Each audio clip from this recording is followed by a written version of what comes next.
Good evening, ladies and gentlemen, and Ramadan Mubarak to you all.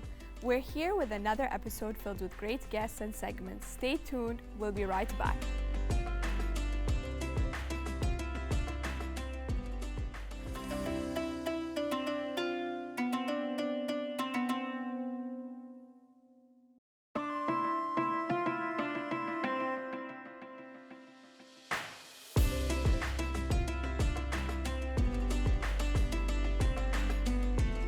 This Ramadan, make sure you wear clothes that matter. We are joined by the founder of Trending Closet herself, Fatma Al-Hammad.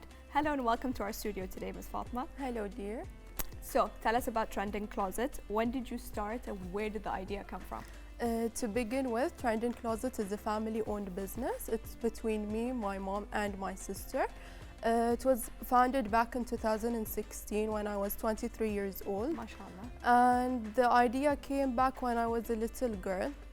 I had the passion since I was a little girl. I used to draw my own patterns and color them. And I always imagined them to be on my own clothes. And my mom really did encourage me. She used to take me fabric shopping. She used to take me to the tailor to design my own clothes, and it literally grew in me. And what inspired your beautiful designs that we have? You can say my feelings, the color and seasonal trends, the weather, and that's it. Tell us about your Ramadan 2021 collection. What makes it different from last year's collection?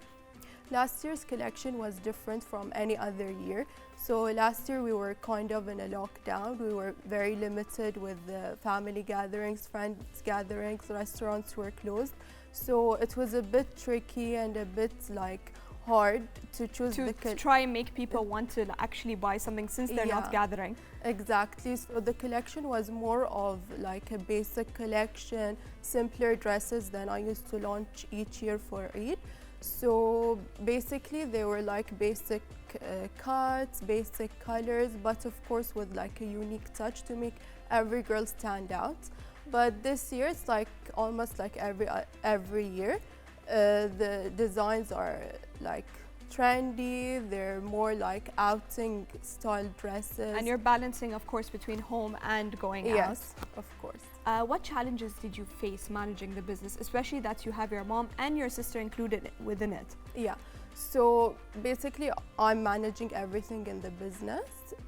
One of the biggest challenges I faced on my own was that there was a time where there were a lot of times where I didn't have like a sales assistant with me, so I had to manage everything. I had to take care of the customers, the orders. I had to be like the sales lady. I had to take care of everything from A to Z. Yes, I had to take care of everything, like you say, from A to Z, and that was very challenging. But like it taught me a lot. It taught me like how customers actually think. It taught me how to deal with people from different countries, different types of people. MashaAllah, that's amazing. It's actually very hard, of course, managing it from A to Z, like you said, yes. Sales lady, doing inventory, choosing fabrics. With fabrics, I wanted to ask, what do you focus on for Ramadan? Like, what do ladies prefer? What colors and fabric styles? There's no particular color or fabric or design that I like choose. I choose a variety of like designs something and available styles. For everybody. Yes, something to be available for like everyone, different tastes. But I focus on like the piece being unique, having like a unique touch, modern, classic touch. What differentiates Trending Closet from other closets? So when looking back at the market 5 to 6 years ago, I found that the market is very limited with styles and pieces that really did attract me. So like looking at me, Fatma, even when like it's a casual outing, I still like my outfit to be outstanding with like any like unique piece or unique touch. So I focused on Trending Closet having like unique pieces that are well covered, that had like a trendy touch with a classic and elegant touch, which really did attract my customers' attention from Bahrain and all over the GCC. That's amazing. So you always added something a little different just to attract them more. Yes. Is there anything else you would like to add before we end the segment? Thank you so much for having me tonight. Thank you so much, Ms. Fatma Al-Hammad, for being with us here today. Make sure you check out this beautiful closet. Don't go away, we have more coming up right here on Bahrain Now.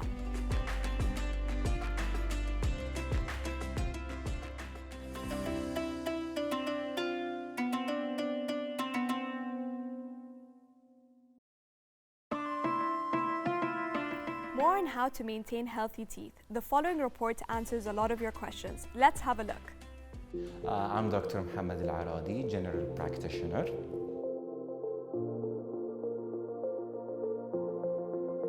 Okay, so one of the important things that we need to start with increasing a patient's oral hygiene, like home-based treatment, let's say, by brushing, using mouthwash, doing all of these things. But when it comes to a clinical wise, visiting the dentist each 6 months for scaling and polishing, having an annual checkup every 3 to 6 months.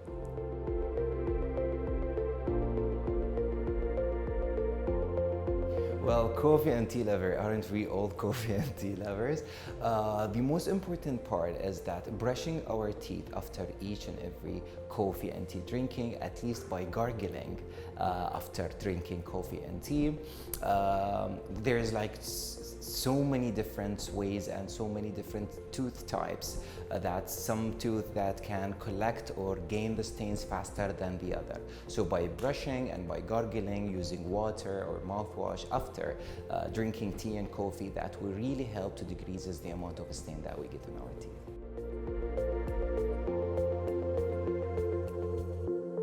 Well, usually it starts from 2 to 3 a day. It depends on the patient's oral hygiene or how patients take care of his teeth or her teeth. So we usually start with 3 times a day, morning, midday, and night.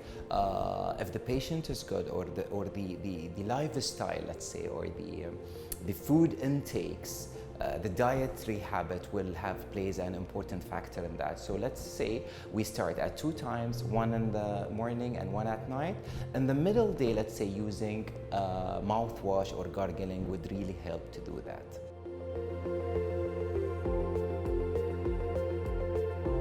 Well, getting a white teeth, it always depends on the enamel color of the tooth itself. Let's say a patient came to the clinic and asking about whiter teeth, and he have originally white teeth. So the degree of whitening differs between, let's say, let's divide the shades into from 1 to 10. 1 is the least white and 10 is the most whiter. Natural way always takes times. Some people ask using charcoals, which is, we don't advise that really much. Some people use whitening tooth products. Whitening tooth products will help. Whitening divided into 2 types, either home whitening or home bleaching, let's say, or in-office bleaching. The faster result will be the in-office bleaching, which takes 45 minutes to do whitening, changing the gel each and every single 15 minutes or 20 minutes. It depends on according to the manufacturer of the machine that we're using.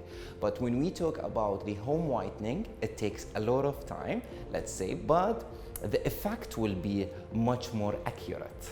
So that's the difference between the 2 ways of whitening.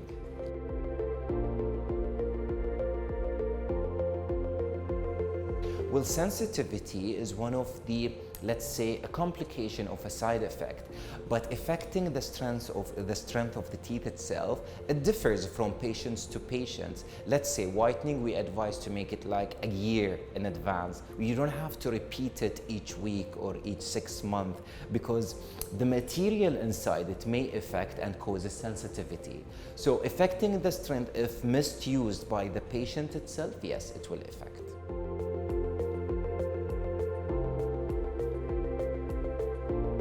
Well, having more calcium, drinking more dairy products, if people can, some people can't, will really help to have a strong teeth. Eating healthy, that will really help us to have a healthy teeth as well.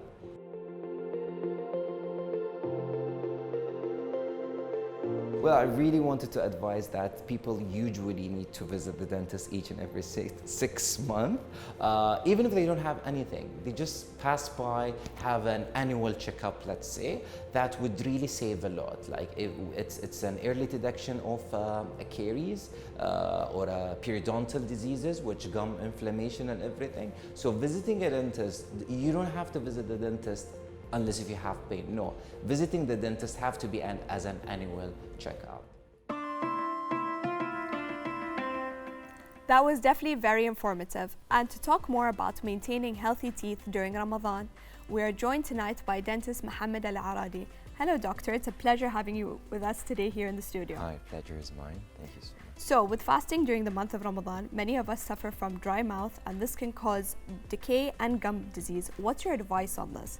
Well, during month of Ramadan, we all do got this dry mouth, which is usually happening during the fasting hour.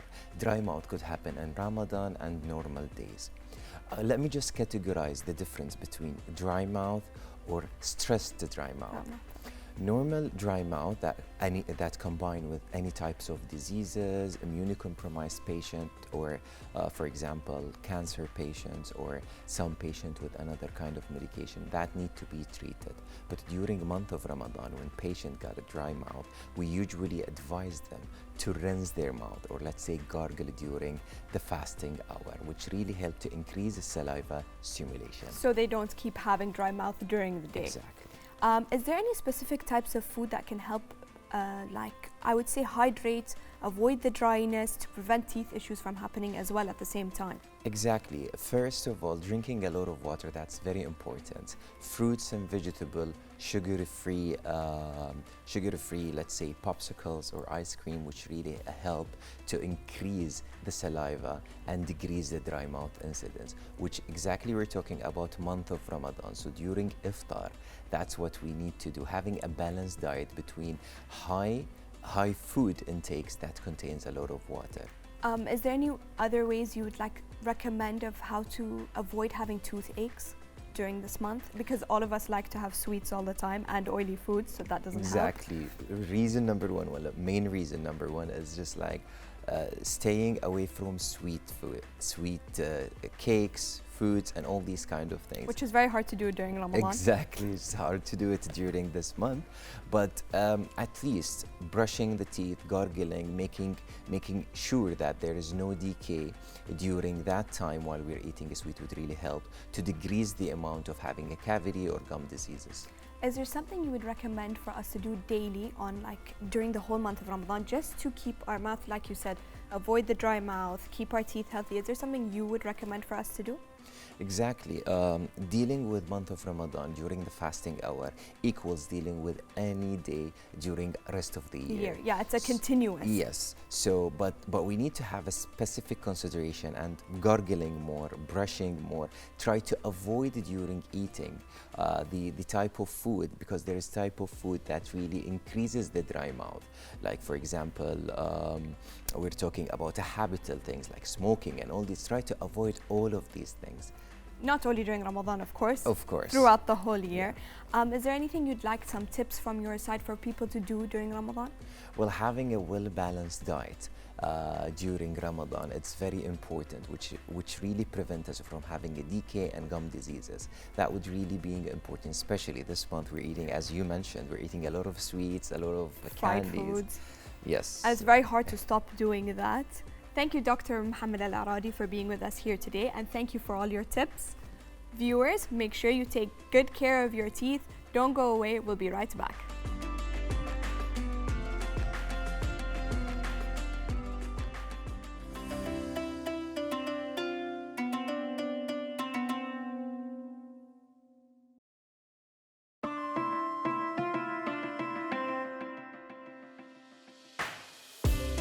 I'd like to wish you all Ramadan Mubarak once again and a blessed evening.